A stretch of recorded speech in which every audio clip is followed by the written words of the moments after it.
Welcome to the Burnout to Lit Up podcast. I'm your host, Erica Del Pozo, occupational therapist, Miami girl, and founder and CEO of Joy Energy Time, where it's our mission to build a better healthcare industry by ending healthcare provider burnout. In these episodes, we'll discuss topics like stress management, personal and occupational well-being, energy, lifestyle, and more. You'll also hear from loads of healthcare professionals like you who provide us with their advice on burnout prevention and share ways that you can become your most lit up self. Ready to get started? Let's do this. Hello and welcome to the Burnout to Lit Up podcast. I'm so happy you're here. I'm Erica, your host, your friend, your amiga, and this is the September series part 3 of 4. So if you have not joined the September series, go to the link in the episode notes or go to my Instagram, joy.energy.time. If we're not friends already on Instagram, you can follow me, join the series, and every week of September, you're going to get a little freebie that goes a little bit deeper into this topic. So every week, new topic. If you've been following along, this is part 3, one more week left. And if you are just joining, don't worry. You're going to get the freebies from the previous weeks in your welcome email once you join the series. So yay, nothing to fear. You'll be able to catch up in a matter of no time. And part 1 and part 2 podcast episodes are here. And I also have a blog that accompanies each podcast, which I think I'm just going to do from now on anyway. But that was something that I started in the September series. So if you want to read this, listen to this, you could do it however you want. You do you. But when you join the series, you get a little freebie that you can only get once you join the series. That kind of gives you a little breakdown of what we talked about and some actionable steps you can take. And this week's is a little bit of a surprise. So yay, yay, yay. With that being said, before I jump into the series this week, I want to share a thought with you because this has been on my mind and I'm sure someone listening can relate. So let's say you have a big, scary, magnificent goal and you look at it, you read about it, you study it, and you look at that goal and it's so big and scary that you're afraid to take action. Well, that's not me because I take the messiest action ever because I'm so afraid of not taking action that I take too much action. And sometimes I go in a lot of different directions and I fall flat on my face and I try to make things take off before I have fully thought them through. So I'm like quite the opposite and it kind of backfires because I go in a lot of different directions and I'm not very focused. So what I've been doing lately is writing a lot in my notebook and really prioritizing my goals because I'm the type of person, as many entrepreneurs are, I get fresh ideas on the daily, on the reg, and I have so many ideas that I want to execute, but I'm only one person, and maybe one day I will get to the point where I can hire a team and do all these things, but I'm focusing on the things that really matter now and going deeper and taking action, but doing the right things. So are you a person that you're afraid to take action? Or you're a little too messy? I definitely believe that I'm doing the right thing and I'm learning from all these experiences because messy action is going to get you somewhere versus just dreaming about your goals. And I think sometimes we're afraid to take that first step because it's going to be so messy and ugly. And sometimes we're afraid of being seen as starting small.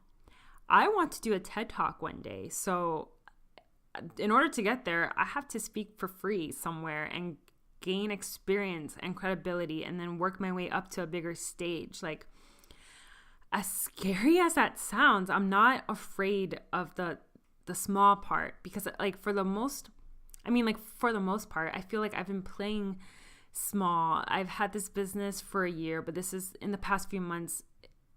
This is when my business really became a business because I have my continuing education course. And I'm just getting started, but playing small, first of all, if you're an entrepreneur, you can't be afraid to play small or to start small. you want to play big and go for big, but starting small and taking actionable steps and taking baby steps to get you going might and will take a while. So it's unglamorous and unsexy to be seen starting small, but knowing in your heart and your gut that this is what you're meant to do, you will get there. So just a little thought, a little reflection. This is for you to think, am I too afraid of my goal and I'm not taking action, or do I need to focus and take the right action? Boom. Okay.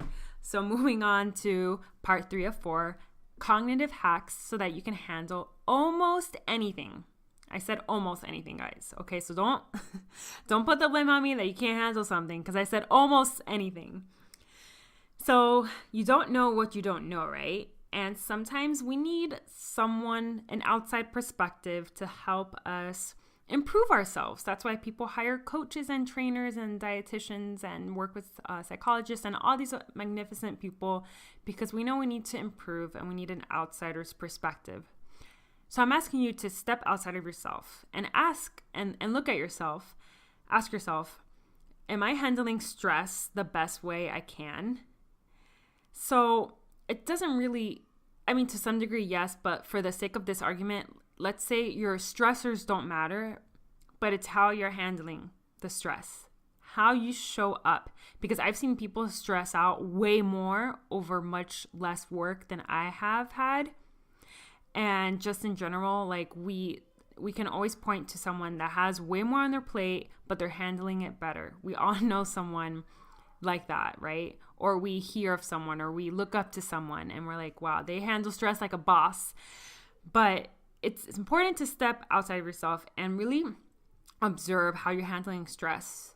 Do you have short fuses? Are you blowing up and you don't mean it? Like you're blowing up to your spouse or your family, or you're blowing up at work, or you're overreacting to situations that are insignificant and it's causing this long-term wear and tear of stress. And you're looking at yourself and you're like, this is not how I want to show up. Maybe I can learn how to handle stress a little bit better and work on being more present and being more aware of how I handle it. Because what happens is that the things you do every day become your norm. And it was such a huge norm for me to just be so angry all the time and blow up, because I was dealing with so much stress when I was in school and when I was working my first few years as an OT. It's just been ingrained in my personality to be able to handle all the stress outwardly. But then when I get home or when I'm with my spouse, oh my God, I feel so old saying spouse, my hubs. But then I feel stupid saying hubs, so whatever. My husband, it's just like with people or with myself, I get so impatient and I blow up and I have a short fuse. And over the past few years, not perfect, none of us will ever be, but I've been working on how do I show up to deal with stress, because I can control that. It's one thing to let your emotions hijack you and let your emotions gain control over you. And it's another thing for you to acknowledge your emotions, respect them, honor them, but then you gain control and you respond to the situation appropriately. So I was actually talking with Whitney Goodman. I had her on the show a few episodes back. I don't quite remember the episode number, but good thing is that I don't have that many episodes, so you can probably find it very easily. Whitney Goodman, she's a therapist, and we talked actually a few days ago. By the time you're listening to this, or whenever you listen to this, we did a live one point in time on Instagram recently, and we talked about the very things I'm going to share with you now. So it was good to talk to her again, because I know she's like such an expert and boss, and I want to share with you very simple things, but I'm telling you, like, if you're not doing these things, then you are letting your amygdala in your brain emotionally hijack you. So let's say, like all of us, we're putting out fires every day at work or at home, and looking at yourself, at your track record over time. How are you showing up? How are you handling it? So let's go into the first thing, which is let your feelings guide you. So I'm not saying that feelings are good or feelings are bad. In fact, they're just feelings. They are not facts. They are neither good or bad. So knowing that they're there, that they're just like, for example, they're just like the clouds passing by in the sky, and you're just looking at them. Like they're just there. And they're often, or always, they're always a sign to a problem or something that you need to work on. So for example, let's say this cloud of feelings is passing by. And for me, it's fear. I'm scared of doing something. And I feel the feeling, because I'm never going to tell you to suppress a feeling. You should never do that. I hate when boys are told to man up, or when you're told that crying is weak, or any of those things that can be very damaging, especially to children, and very harmful. It makes us think that our feelings are irrelevant, or we should be ashamed of them. But like I said, they're just feelings. They give us information to bigger things. So let's say I'm afraid. That's a feeling. That's just a surface thing, right? It's kind of like the lid of a yogurt. And I just thought of this analogy now. It might be really stupid, but just go with me. Let's say you have many different yogurts, and they all have different colored lids. And you see it, you hold it, you feel it. Okay, I'm feeling this emotion. And then you open the yogurt lid, you peel it back, and then there's a lot of things in there, like a yogurt, and it's like you're getting to the roots of the feeling. What's that feeling? What's it pointing to? What's it pointing at? So for me, fear is pointing at, I want to do something big. I want to be an entrepreneur. I want to go to this event, but I'm afraid. And this fear comes from past experiences in your life. For example, I'm afraid of speaking up because people will laugh at me. Like that happened when I was a kid. So oftentimes your amygdala and your hippocampus forms memories, and your amygdala is responsible for fight or flight. They pair up, they're best friends, and you form memories from past experiences. So feelings are actually there to keep you alive. Because it's not normal, it's not natural for us to want to do things that can put us in danger. So speaking, like public speaking, we perceive that, like our bodies acknowledge it the same way as if a lion or a bear were chasing us. It's a fear. It's a real fear. Like our bodies respond the same way. And that's why a lot of people don't like public speaking. They would rather, I don't know, there's probably stats out there. Like people would rather die than public speak. I mean, I don't know. It's like, it's that scary to people. But for me, it's something that, like, crazy to say, but I really want to do. So when I think about fear surrounding an opportunity to speak, I know it's just a feeling, but I let it guide me into the yogurt, into all the richness, all the information of what this feeling is telling me. And with any feeling, for example, even feeling happy, like what you're feeling happy because maybe you got a promotion, and that's great. And we want to be happy all the time, but it's okay to not be happy all the time, because we're human. So sometimes we will feel sad, and we see that feeling, we open the yogurt, and it allows us to explore what is going on. Can we solve a problem? What is it that we need to attend to? What is it that we need to resolve? So feelings are very important, and it allows us to play detective, to go in the yogurt and eat that yogurt. Oh my goodness. I swear I just made that up like right now. So that was 1. Let your feelings guide you. Number 2, pause before responding to situations. So once you've been all up in your feels, I think that's a Drake song. Okay. I'm 30. I'm kind of old, but like I should be up to date with trends. Anyway, I digress. So once you are all up in your feels, clarify the physiological answer. Okay, does this feeling make my body tight?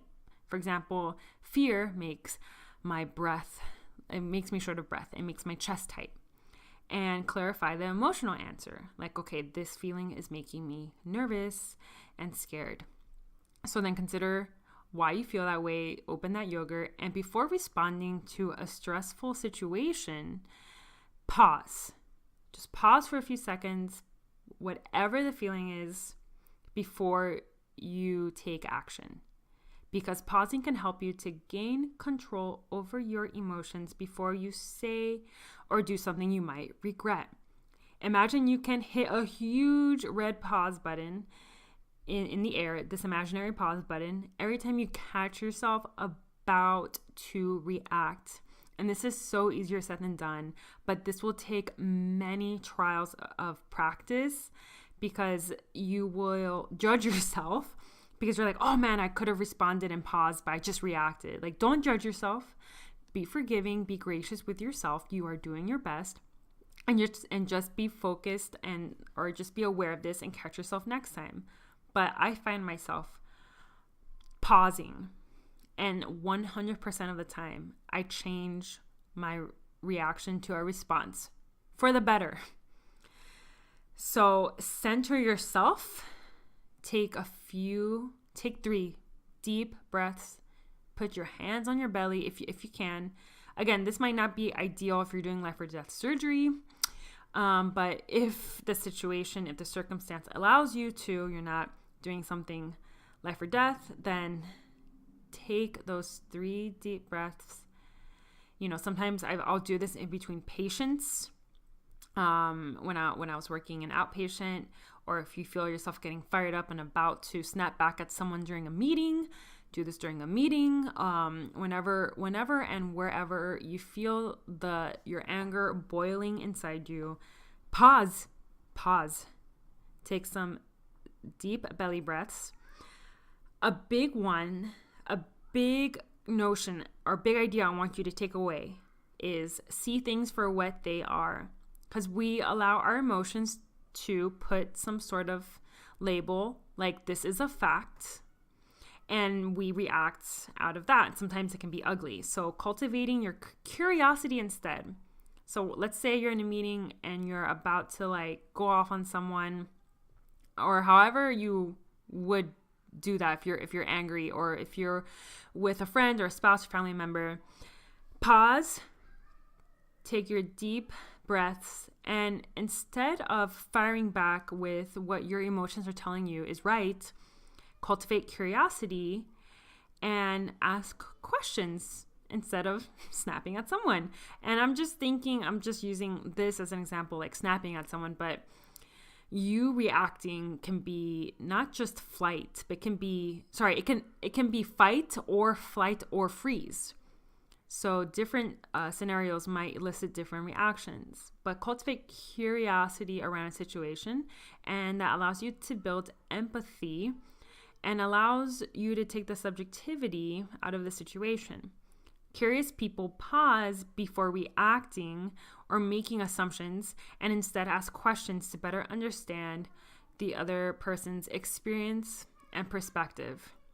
So honoring your feelings, letting them guide you, and knowing that if you're in the moment with another person, or even if you're by yourself and there's traffic and there's a red light, knowing that being curious and pausing. I think this kind of goes more with dealing with people. Before reacting and making assumptions and questioning people, ask genuine questions to better understand their perspective. Last one is begin and end your day well, and make sure it works for you.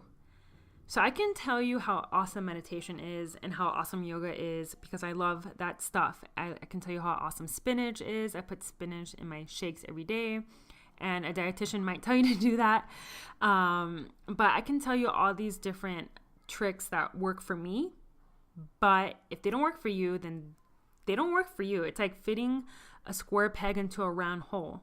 We are all unique, dynamic individuals, and we all have our own things that work for us. So I give you permission to play with your self-care routine and to figure it out. So before I knew about self-care, and when I was just living in chronic stress, anxiety mode 24/7, I thought it would be a good idea to start running because a lot of my classmates were into running. This was in grad school. I love you guys. I don't judge you, but I was like, I want to fit in, so I'm going to start running. I started doing 5Ks with them. And like, I realized that I wasn't a runner, but I kept doing it anyway because I just wanted to fit in. And I was really weak back then. I was such a people pleaser. And I didn't like it. So if running isn't for you, this is just an example, then don't do it because it's not going to support you. And I believe starting and ending your day well and implementing mindfulness into whatever self-care practices that you do, it's going to translate and carry over into the in-between, aka your life, your day. So when I practice mindfulness in the morning, even taking a shower, practicing mindfulness, setting my intention for the day, little things, don't have to be crazy here, okay? Starting and ending my day well, kind of like two bookends, right? That are really pretty, and you got to start your bookend and end your bookend well. Okay, that didn't make sense. But like, let's say you decorate your bookend and they're gorgeous and they're beautiful, and then the books in the middle are your life. So your bookends support your life. Okay, that makes more sense. This is me just being super creative and just thinking on the fly of these examples, but hopefully they make sense to you. So creating mindful moments, that you can do. Creating just mindfulness around moments of the day is going to allow you to just be better at showing up. And when you end and start your day with things that matter to you, you get into a flow and you're just supporting your own well-being and you're just better all around. I know when I move my body and I exercise in ways that I enjoy, I feel better. And then that kind of like spills into my day, just like the butterfly effect. When you smile at someone and they do something nice for someone else, it kind of starts this whole effect. So that's just a little bonus. And I believe that you have to explore you and make more time for that. You have to make the time for your self-care. It's not going to magically appear. I know we're all busy, and hence why we get so stressed and we snap, and this whole ugly cycle needs to be broken. And it starts with how you start your day. All right, so quick little summary. Number 1, let your feelings guide you, like honor that. And then 2, pause before responding to situations. 3, begin and end your day well. So that's that. That is how, just very simple, very quick today, just 3 little things, 3 little itty bitty things, but really powerful, so powerful. Once you start doing this, you're going to notice a difference in how you show up, because you are empowering yourself to show up, and people can therefore say, wow, Erica, or you, insert your name, can handle stress graciously. And that is quite a compliment, right? And you're not doing it for others. I mean, you're doing it to improve your relationships, but you're doing it for yourself, for your health, for your mind and your body and your soul. So if you have not joined the September series, join, because the little freebie for this week is extra duper, guys, super duper special. And 1 more week of this series. Can't wait to wrap it up. I got some more interviews coming up in October. Some really great interviews. Can't wait. All good stuff coming up. Let's connect on Instagram, joy.energy.time.